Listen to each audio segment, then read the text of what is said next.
நண்பர்களுக்கு வணக்கம். வாசிப்பு ஏன் சோர்வு ஏற்படுத்துகிறது அப்படின்றது ஒரு முக்கியமான ஒரு கேள்வி. இந்த இடத்துல நான் வாசிப்பு சோர்வு ஏற்படுத்துறதுன்னு அதை பற்றி பேசுறதுக்கு முன்னாடி முதல்ல ஒரு டிஸ்க்ளைமர் கொடுத்துட்றேன். என்னன்னா, வாசிப்போட தொடக்க நிலையில் இருக்கிறவங்க, அதாவது இப்போ தான் நான் வாசிக்க தொடங்கி இருக்கிறவங்க, ஒரு 2 வரிக்கும் 3வது வரைக்கும் இருக்கிற தொடர்ச்சியை நினைவில் வச்சுக்கிறதுல சிக்கல் இருக்கக்கூடியவர்கள், புத்தகத்தை திறந்து வச்சுட்டு வெறுமனே எங்கேயாவது வெறிச்சு பார்த்துட்டு உட்காந்துருக்கிறவங்க, மனம் படிக்கும்போது தொடர்ச்சியாக அலைபாய்ந்துக்கிட்டே இருக்கிறதுனால வாசிக்க முடியாமல் போகிறவங்க, இவர்களை பற்றி நான் சொல்ல. இப்போ வாசிப்பு சோர்வு அப்படின்றது இவங்களுக்கு இயல்பாக வரும். ஏன்னா அவங்க அந்த வாசிப்புக்குள்ளே வரல, வாசிப்பின் மீது அவங்களுக்கு எந்த வகையான ஆர்வமும் இருக்காது. நான் வாசிப்பு சோர்வு அப்படின்னு சொல்றது இங்கே எது அப்படின்னா, தொடர்ச்சியாக நிறைய நூல்களை வாசித்த பிறகு வாசித்தல் அப்படின்ற ஒரு செயல்பாடு ரொம்ப சரளமாக மாறிய ஒரு நபர்களை தான் நான் இங்கே, வாசகர்களை தான் இங்கே நான் குறிப்பிடுறேன். அவர்களுக்கு வாசிப்பு எந்த கட்டத்தில் சோர்வளிக்க தொடங்கும், அதற்கு என்ன காரணம் அப்படின்றது தான் இந்த காணொலியில் நாம் பார்க்க போகிறோம். இது ஏன் இந்த விஷயத்தை பேசுறதுக்கான ஒரு சூழல் எப்படி உருவானுச்சுன்னா, என்னுடைய ஒரு நண்பர், ஒரு இளம் நண்பர், அவர் தான் இந்த கேள்வியை கேட்டிருந்தார். எப்படி தொடர்ச்சியாகவும் தீவிரமாகவும் உங்களால் வாசிக்க முடியுது, இப்படி வாசிக்கும் போது சோர்வு ஏற்படாதா? நான்லாம் வாசிக்க ஒரு வகையான சோர்வு அடைஞ்சிடறேனே, அதுக்கு என்ன காரணம் அப்படிங்கிற மாதிரி அவர் என்ன காரணம்லாம் கேட்கல, இது எப்படி உங்களால் தொடர்ச்சியாக தீவிரமாக வாசிக்க முடியுது சோர்வு இல்லாமல் அப்படின்றத கேட்டிருந்தார். அவர் அந்த கேள்வியை கேட்டு ஒரு 2-3 நாட்களுக்கு நான் எதுவும் பதில் சொல்லலைன்னா, நான் என்னுடைய ரொட்டீனை தான் அவருக்கு பதிலாக சொல்ல முயற்சி பண்ணிக்கிட்டே இருந்தேன். நான் இந்த நேரத்தில் படிப்பேன், இப்படியெல்லாம் ஒரு 10 மணிக்கு மேலே இரவில் படிக்கிறது, காலையில் ஒரு 6 மணிக்கு எழுந்திரிச்சு படிக்கிறது, படிக்கும்போது செல்ஃபோனை பக்கத்தில் வச்சுக்காமல் இருக்கிறது, டிவி ஓடாமல் இருக்கிறது, கூடுமான வரைக்கும் டிஸ்ட்ராக்ஷன்ஸ் இல்லாமல் படிக்கிறது, இந்த மாதிரி விஷயங்களை தான் நான் சொல்ல வந்தேனே ஒழிய, உண்மையிலே வாசிப்பு ஏன் சோர்வு ஏற்படுத்தும் அப்படிங்கிற ஒரு காரணியை நான் அவர்கிட்ட என்னால் சொல்ல முடியல. அதன் பிறகுதான் அதற்கான உண்மையான காரணம் புரிஞ்சது. அது எப்படின்னா, இப்போ நம்ம இந்த கார்ட்டூன்ல எல்லாம் பார்ப்போம். கார்ட்டூன்ல ஒரு வீடு கட்டுறாங்க அப்படின்னா எப்படி வரும்னா, பில்டிங் பிளாக்ஸ் எல்லாம் இருக்கும், அந்த பிளாக்ஸை கொண்டு வந்து அடுக்கி வச்சுட்டா ஒரு வீடு மாதிரி ஆயிடும். ஒரு 4 ஜன்னல், 2 சுவர், ஒரு கூரை, இதை போட்டுட்டா அது வீடு மாதிரி ஆயிடும். ஆனால் உண்மையிலேயே வீடு கட்டுறது அப்படின்றது அந்த ப்ராசஸ் கிடையாது. முதல்ல வீடு கட்டுறது அப்படின்றது அதற்கான நிலத்தை தேர்ந்தெடுக்கிறது, அந்த நிலத்துல எத்தனை அடுக்கு மாடி கட்டலாம் அப்படின்ற அந்த நிலத்தோட மண்ணுடைய உறுதித்தன்மை எப்படி இருக்கு அப்படின்னு பரிசோதிக்கணும். அதன் பிறகு அந்த கடவு பறிக்கிறது, அதன் பிறகு பேஸ்மெண்ட் போடுறது, அப்புறம் அதன் பிறகு அந்த காங்கிரீட் ஒர்க், இதெல்லாம் முடிஞ்சு இறுதி கட்டத்துல தான் நமக்கு அது ஒரு வீடா தெரியுது, வீடு அப்படின்றது. அப்ப அந்த வீடு ஃபினிஷிங் ஒர்க் முடிகிற வரைக்குமே ஒரு வீடு மாதிரியான வடிவத்தை அடையவே அடையாது. எல்லா வேலைகளும் முடிஞ்சு கடைசி கட்டத்துல தான் நாம வெளியில இருந்து பார்க்கக்கூடிய ஒரு வீடுங்கிறது நம்ம கண்ணுக்கு தெரியுது. கிட்டத்தட்ட இந்த வாசிப்பு சோர்வை பத்தி பேசுறதும் அதுதான். இப்ப வாசிப்பு சோர்வை பத்தி நான் இங்க ஒரு லெக்சர் கொடுக்குறேன். நம்ம தொடர்ச்சியா படிக்கணும், வாசிப்பு இவ்வளவு முக்கியம், இது நம்ம உலகத்துல பெரிய ஆட்களா இருக்கக்கூடிய மனிதர்கள் எல்லாருமே நிறைய வாசிச்சிருக்காங்க, வாசிப்பு நம்ம கற்பனையை வளப்படுத்தும், இப்படின்லாம் நிறைய பேசிக்கிட்டே போகலாம். ஆனா இது எல்லாம் ஒரு வகையான சுவிசேஷமா மாறும், ஒரு வகையான நற்செய்தி உரையா மாறுமே ஒழிய உண்மையான சிக்கலை அது தீண்டாது அப்படின்றது எனக்கும் கொஞ்சம் நேரம் கழிச்சு தான் புரிஞ்சது. ஸோ அப்போ அந்த மாதிரி சூழல்ல தான் உண்மையிலே வாசிப்பு ஏன் சோர்வை ஏற்படுத்துது அப்படிங்கிறதுக்கான ஒரு காரணத்தை நான் அந்த நண்பர்கிட்ட சொன்னேன். அந்த காரணம் எனக்கு தெரிஞ்ச காரணம் அப்படின்னாலும் அந்த சமயத்துல அது ரொம்பவே சரியா அதை பொருத்திக்க முடிஞ்சது. இது முழுக்க என்னுடைய ஒரு பர்சனலான ஒரு எக்ஸ்பீரியன்ஸ்ல இருந்தா இந்த விஷயத்த சொல்றேன். வாசிப்பு அப்படின்றது என்ன? மொழியில சொற்கள் இருக்கு, சொற்களோட ஒரு கூட்டு தொடர்ச்சியை நாம ஒரு நூல்ல வாசிக்கிறோம். இது ஏன் அடிப்படையில் சோர்வு ஏற்படுத்துது அப்படின்னா, வாசிப்பை புரிஞ்சுக்கிறதுக்கு மொழியை புரிஞ்சுக்கிறதுக்கு சொல்ல புரிஞ்சுக்கணும். ஏன்னா சொற்களோட கோர்வை தான் மொழி. ஏராளமான பெயர் சொற்கள் வினை சொற்களால இணைக்கப்பட்டு இல்ல வினைகளால இணைக்கப்பட்டு ஒரு கோர்வையாகி அதைத்தான் நாம வாசிக்கிறோம். அப்ப நாம இந்த பெயர் சொல்ல அடிப்படையா வச்சுக்கலாம். ஒரு சொல்லோட தன்மை என்ன? சொல்லுக்கு என்ன பொறுத்த வரைக்கும் 2 இயல்பு இருக்கு. ஒன்னு, அந்த சொல்லுடைய லட்சிய அல்லது அரை இயல்பு அப்படின்னு, லட்சிய இயல்பு இல்லைன்னா அரை இயல்பு அப்படின்னு அதை சொல்லலாம். 2வது அந்த சொல்லுக்கு இருக்கக்கூடிய கற்பனை இயல்பு அப்படின்னு சொல்லலாம். இதை இப்படி சொல்றதை விட இதை ஒரு உதாரணம் மூலியமா சொன்னா இன்னுமே எளிமையா புரியும்னு நினைக்கிறேன். இப்ப குடும்பம் அப்படின்னு ஒரு சொல் இருக்கு. இப்ப குடும்பம் அப்படின்ற சொல் நம்ம காதுல விழும்போது இல்ல நாம அதை எங்கேயாவது எழுதும் போது நமக்கு என்ன தோணும்? குடும்பத்துடைய மதிப்பீடுகள் தான் நம்ம மனசுல முதல்ல உருவாகும். குடும்பம் அப்படின்றது ஒரு அரவணைத்து செல்லக்கூடிய, விட்டு கொடுக்கக்கூடிய, மனிதர்களால இணைந்தது, சகித்து கொள்ளக்கூடிய மனிதர்கள், எந்த விதமான எதிர்பார்ப்பும் இல்லாம தங்களுடைய கஷ்டங்களை இன்னொருத்தர் மேல சுமத்தாம அவங்கள பாதுகாக்கக்கூடிய ஒரு இடம், இப்படிங்கிற மாதிரியான வரையறைகள்லாம் குடும்பத்திற்கு நமக்கு மனசுல உருவாகுது இல்லையா? அடிப்படையில இணைந்து வாழ்வதற்கான இடம். அப்ப இந்த வரையறை எப்படி உருவானுச்சு? இதற்கு முன்பு குடும்பம் அப்படின்னு நமக்கு என்னென்னலாம் அறிவு மூலியமா சொல்லப்பட்டிருக்கோ, நாம என்னென்னலாம் அனுபவம் மூலியமா உணர்ந்தோமோ, அது எல்லாமே சேர்ந்து குடும்பத்திற்கான வரையறை உருவாகுது. அப்போ குடும்பம் அப்படின்ற சொல்லுடைய லட்சிய இயல்பு இல்லைன்னா அற இயல்பு அப்படின்றது இதுதான். ஒரு குடும்பம் அப்படின்றது இணைந்து வாழ்தல், விட்டு கொடுத்தல், சகித்து கொள்ளுதல், தியாகம் செய்தல், இந்த மாதிரியான நிறைய விழுமியங்களால கட்டப்பட்ட ஒரு அமைப்பு அப்படின்றது தான் குடும்பம். இல்ல அப்படியெல்லாம் குடும்பம் இல்லையே அப்படின்னு நம்ம ஒரு வாதத்தை முன்வைக்கலாம். அந்த வாதம் கூட இந்த லட்சியத்தன்மையுடையதா குடும்பம் இல்லை அப்படின்ற ஒரு வாதமா தான் இருக்கும். அப்ப எந்த ஒரு எதிர்வாதமுமே ஏதோ ஒரு வகையில லட்சியவாதத்தை தான் சப்போர்ட் பண்ணுது அப்படின்னு சொல்லலாம். அப்ப ஒவ்வொரு சொல்லுக்கும் இந்த அற இயல்பு அப்படின்றது ஒண்ணு இருக்கும். ரெண்டாவதா கற்பனை இயல்பு அப்படின்றது என்னன்னா, இது வரைக்கும் குடும்பம் அப்படின்ற அமைப்பு இது மாதிரி டிஃபைன் பண்ணப்பட்டுட்டு வரையறுக்கப்பட்டிருக்கு. இந்த வரையறையில மேலதிகமா நம்மளால எதை சேர்க்க முடியும் அப்படின்னு யோசிக்கிறது தான் குடும்பத்துடைய கற்பனை இயல்பு. இன்று ஒருபால் உறவு அப்படின்றது ஒரு சட்டப்பூர்வமான அங்கீகாரத்தை பல நாடுகள்ல பெற்ற ஒரு விஷயமாயிட்டு. அப்ப 2 ஆண்கள் இல்லைன்னா 2 பெண்கள், அதாவது உடலுறவு மூலியமா குழந்தை பெற்றுக்கொள்ள முடியாத 2 நபர்கள் இணைந்து வாழும்போது அவங்க ஒரு குழந்தைய தத்தெடுத்து வளர்க்கலாமா? ஏன்னா குடும்பத்தோட ஒரு யூனிட்ல ஒன்னா ஒரு குழந்தை அப்படின்றது ஒரு முக்கியமான ஒரு விஷயம். அப்படின்னா ஒரு குழந்தைய அவங்க தத்தெடுக்கிறதுக்கான வரையறைகள் என்ன அப்படின்னு நம்ம பேச ஆரம்பிக்கிறோம். அப்ப குடும்பம் அப்படின்றதுக்கான அற இயல்பை வச்சுக்கிட்டே அதோடைய வடிவத்தை இன்னும் மாற்ற முடியுமா அப்படின்னு நம்ம யோசிக்கிறோம். அந்த இடத்துலதான் அந்த கற்பனை இயல்பு வருது, இல்லைன்னா எதிர்காலத்தன்மை அந்த இடத்துல வந்து சேருது. இந்த அற இயல்பு, இந்த லட்சிய இயல்புன்றது கடந்த காலத்துல இருந்து நமக்கு வந்து சேர்றது அப்படின்னா, இந்த கற்பனை இயல்புங்கிறது எதிர்காலத்துல இருக்கு. இப்ப நான் வந்து ஒரு நாய்க்குட்டி வளர்க்குறேன். இப்ப இந்த நாய்க்குட்டிய நான் லீகலா தத்தெடுக்க முடியுமா? என்னோட சொத்தை அந்த நாய்க்கு நான் எழுதி வைக்க முடியுமா? அந்த நாயை வந்து நான் என்னோட மகளாவோ இல்ல வந்து என்னோட மகனாவோ நான் வந்து அதை சுவீகரிக்க முடியுமா அப்படின்றது இன்னும் அடுத்த கட்ட விவாதங்களை உருவாக்குற ஒரு இடமா இருக்கும். அப்ப இந்த சொல்ல ஒரு பக்கம் வரையறை செஞ்சுக்கிட்டே வர்றோம், இன்னொரு பக்கம் மறுவரையறை செஞ்சுக்கிட்டே வர்றோம். இப்ப இந்த சொற்கள் அப்படின்றது எந்த ஒரு தீவிரமான நூல்லையும் ஒவ்வொரு சொல்லுமே இந்த 2 இயல்புக்கு இடையில தத்தளிக்கிறத நாம பார்க்கலாம்.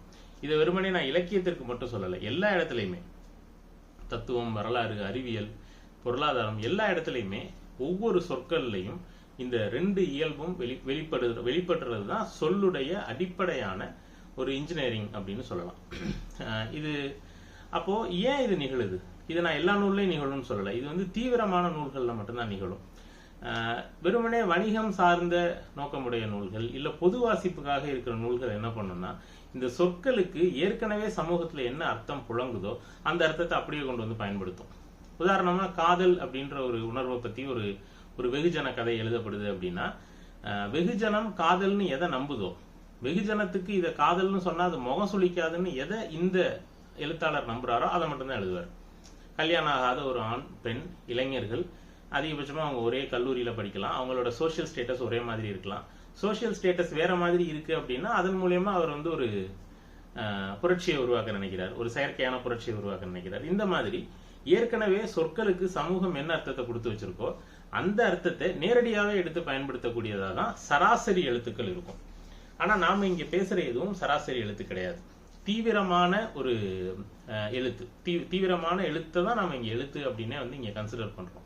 அத்தகைய நூல்களை படிக்கும்போது நமக்கு சோர்வு உருவாகிறதுக்கான அடிப்படை காரணம் என்னன்னா, அங்க சொல்லப்படக்கூடிய ஒவ்வொரு சொல்லும் ஒரு மறுவரையறையோட இடத்துல இருக்கு.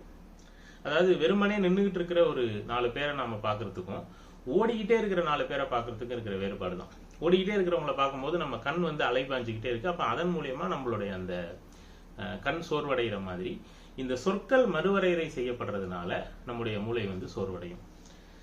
அடுத்து ஒரு கேள்வி வரலாம், ஏன் இந்த வரையறை நிகழணும்? தீவிரமான நூல்கள் வந்து இந்த மாதிரி சொற்களை மறுவரையறை செய்து அப்படின்னா ஏன் அந்த மறுவரையறை நிகழுது அப்படின்றது அடுத்த கேள்வி.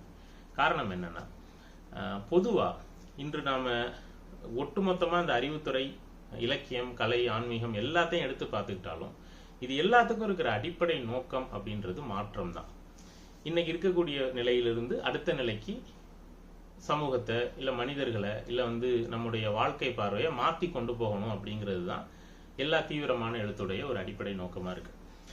இப்போ வந்து பரிணாம தத்துவம் சொல்லப்பட்ட போது நம்முடைய மூதாதையர்கள் வந்து இப்போ அது வந்து கிறிஸ்தவர்கள் மத்தியில் உருவாக்கி இருக்கக்கூடிய அந்த ஒரு ஷாக் எப்படி இருந்திருக்கும். கடவுள் வந்து தன்னோட சொரூபத்தில் மனிதரை படைத்தார் அப்படின்னு சிறு வயதிலிருந்து நம்பிட்டு இருந்த ஒரு குழந்தை டார்வினோட பரிணாம தத்துவம் எழுதப்பட்ட காலத்தில் சொல்லப்பட்ட காலத்தில் அதை கேட்குது அப்படின்னும் போது குரங்கிலிருந்து பரிணாம வளர்ச்சி அடைஞ்சுதான் மனிதன் உருவானா அப்படின்னு சொல்றது ஒரு எவ்வளோ பெரிய அது ஒரு ஷாக்காக இருந்திருக்கும். அது மாதிரி பிரபஞ்சத்தோட மையம் அப்படின்றது பூமி தான் அப்படின்னு நம்பிட்டு இருக்கிற ஒரு பீரியட்ல இல்லை பிரபஞ்சத்தோட ஏதோ ஒரு மூலையில நம்முடைய சோலார் சிஸ்டம் இருக்கு, அதுல ஒரு அதோட மையமும் சூரியன் தான், நம்ம பூமி அதை சுற்றி வருது அப்படின்னு சொல்லும்போது அது அடுத்த கட்ட ஒரு ஷாக்கை வந்து உருவாக்கியிருக்கும்.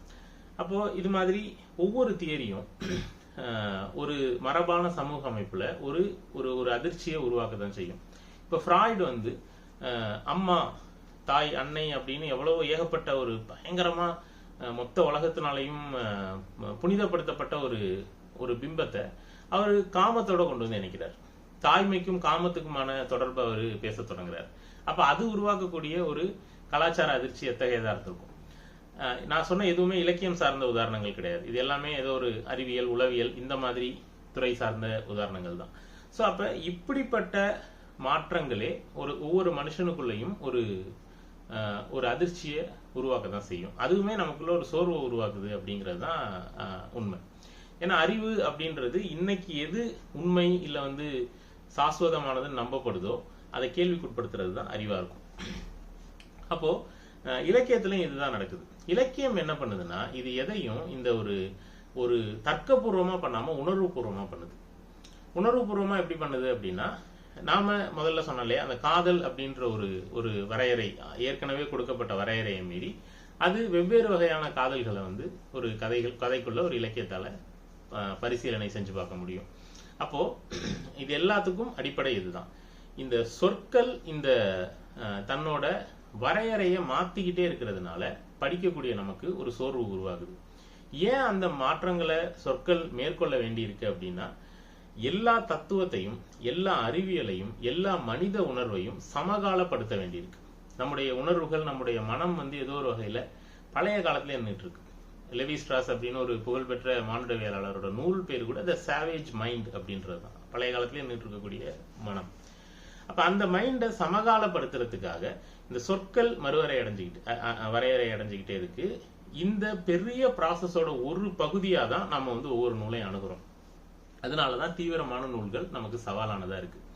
சரி, இப்ப இந்த சவாலை எப்படி கடக்கலாம் அப்படின்னா, 2 விஷயங்கள் மூலியமா அந்த சவாலை கடக்க முடியும். ஒண்ணு, ஒரு நூலாசிரியர் என்ன அக்கறையோட அந்த நூலை எழுதுறாரோ, என்ன அக்கறையோட அந்த ஒரு விஷயத்தை முன்வைக்கிறாரோ அந்த அக்கறை தளத்தை நாமளும் உணர்வுபூர்வமா புரிஞ்சுக்கிறது. அது ஒரு வழி. இப்ப அதற்கு ஒரு உதாரணம் சொல்லணும் அப்படின்னா, இப்ப அயோத்திதாசர் இருக்கார். அயோத்திதாசர் வந்து பறையர்கள் அப்படின்னு சமூகத்துல பறையர் அப்படின்ற சொல் இதுவரைக்கும் இங்க எப்படி புழங்குனுச்சு அப்படின்றது நமக்கு தெரியும். ஆனா அதுக்கான ஒரு மீள் வரையறையை உருவாக்குறார். தலித் மக்களுக்கான வேற ஒரு வகையான அடையாளத்தை வந்து அவர் உருவாக்க பார்க்கிறார். அப்ப தலித் அப்படின்ற சொல்லுக்கு இங்க புழங்கி வந்த அர்த்தத்தை வந்து அவர் மாற்ற முனைகிறார். அப்ப அவரோட அக்கறை செயல்படுற தளத்தை புரிஞ்சுக்கிட்டாதான் நம்மளால அவரை புரிஞ்சுக்க முடியும். இது ஒண்ணு. இது வந்து நேரடியா அவர்களோட அக்கறை தளத்தை புரிஞ்சுக்கிறது. 2, அந்த நூல் எழுதப்பட்ட பின்னணி என்ன. நான் தொடக்கத்திலே சொன்ன மாதிரி ஒவ்வொரு சொல்லும் ஏற்கனவே இருக்கிற ஒரு பெரிய ட்ரெடிஷனோட பகுதியா நின்றுகிட்டே எதிர்காலத்தை நோக்கி தாவவும் பார்க்குது. அப்ப இது ஒரு சொல்ல நாம படிக்கும்போது ஒரே நேரத்துல நம்ம கடந்த காலத்திலையும் இருக்கோம், எதிர்காலத்திலையும் இருக்கும். ஒரு 3 காலங்களோட சங்கமம் வந்து நம்ம ஒரு நூலை வாசிக்கும் போது நிகழும். அப்ப இந்த சொல் கடந்த காலத்துல என்னென்னலாம் பொருள் பட்டுச்சு, இது எதிர்காலத்துக்கு என்னென்னலாம் பொருள்பட வாய்ப்பு இருக்கு அப்படிங்கிற அந்த விரிந்த தளத்தை நாம புரிஞ்சுக்கிறது வந்து நம்முடைய நூல் வாசிப்பை வந்து நம்முடைய நூல் வாசிப்புல இருக்கக்கூடிய சோர்வை சரி செய்யக்கூடியதா இருக்கும். இது வந்து ரொம்ப டெக்னிக்கலா தெரியலாம் இப்ப நான் சொல்ற விஷயம். ஆனா இதை ரொம்ப எளிமையா புரிஞ்சுக்கணும். இதை வந்து புரிஞ்சுக்கணும் அப்படின்னா இதை எப்படி சொல்லலாம் அப்படின்னா, ஒவ்வொரு நூல்லையும் இருக்கக்கூடிய இப்ப அந்த நூலோட வெறுமனே நம்ம புத்தகத்துல சில பேர் என்ன பண்ணுவாங்கன்னா, அதுல இருக்கிற அந்த ஜூஸ் அந்த சாரத்தை மட்டும் நான் எடுத்துக்கணும் அப்படின்னு நினைப்பாங்க. நூல் வாசிப்பை அப்படி செய்யவே கூடாது. ஒரு நூலுடைய முன்னுரையிலிருந்து இறுதி வரி வரைக்கும் படிக்கணும். நம்ம பெரும்பாலும் முழு நூலை படிச்சோம்னாலே நமக்கு அதோட கண்டெக்ஸ்ட் புரிஞ்சிடும். ஏன்னா நம்மளால உள்ள போக முடியாது அப்படிங்கிறதுக்காக முன்னுரையில சில விஷயங்களை விரிவா சொல்லியிருப்பாங்க. அப்ப அந்த முன்னுரையில இருந்து இறுதி வரைக்கும் நம்ம அந்த நூலை படிச்சோம்னாலே நம்ம இந்த வாசிப்புல இருக்கக்கூடிய சோர்வை வந்து கலைந்து கொள்ள முடியும். ரெண்டாவதா, இல்ல அது முடியல அப்படின்னா அந்த நூலை விவாதிக்கிறது. அதை வாசிச்சவங்களோட இது வந்து எந்த பின்னணியில நின்று பேசுது, இது யாரை நோக்கி பேசுது, எதற்காக இது எழுதப்பட்டது அப்படின்ற விஷயங்களை விவாதிக்கிறது. இதன் மூலியமா நாம வாசிப்புல இருக்கக்கூடிய சோர்வை கலைந்து கொள்ள முடியும். இந்த விஷயத்தை ஏன் இப்ப சொல்றேன் அப்படின்னா, நிறைய நாம வாசிக்க தொடங்கும் போது இந்த மாதிரியான சோர்வுறுத்தக்கூடிய விஷயங்களையும் நாம எதிர்கொள்ள வேண்டி வரும். அதனால ஒவ்வொரு நூலையும் அதோடைய பின்னணியையும் நோக்கத்தையும் தெரிஞ்சுக்கிட்டு வாசிக்கிறது நல்லது. நன்றி.